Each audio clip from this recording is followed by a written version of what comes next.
the whole piece for Lumiere is quite an exciting piece for us, because bell ringing is so often hidden from the public. Everyone hears it, nobody sees anything about it.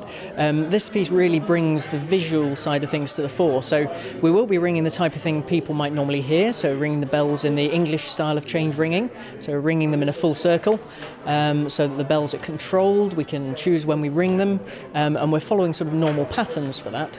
But the big difference is that now there are sensors on the bells which trigger lights outside the cathedral. So depending on what's being rung, different patterns of the cathedral will be lit up, different parts of it will light up as we change what's happening.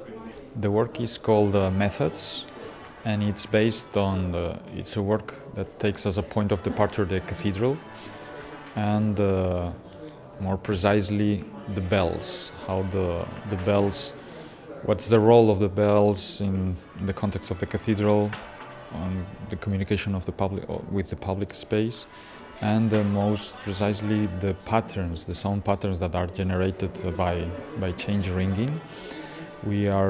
What I'm doing basically is taking those sound patterns and turning them into something visual at the scale, at the urban scale, at the scale of the cathedral.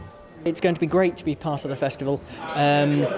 Ringing is so often hidden from the public. We arrive an hour before services happen, we disappear once everybody's arrived, or we disappear after a service. People hear us, but they never get to see anything. So for us it's very exciting to get bell ringing to the centre of something really, and not just treated as a sort of ageing art. From the beginning, what it has been really interesting is that you are dealing with not just the building. No? You're dealing with a whole culture that has been built in many layers from different aspects, in something that builds up. So you find many little sort of nuances, no, in all this, and this is what is enriching the project. No? The fact that it's rooted in what is already there, the use of the bells in the context of the cathedral. But we are sort of augmenting it, taking it to reading it in a contemporary way.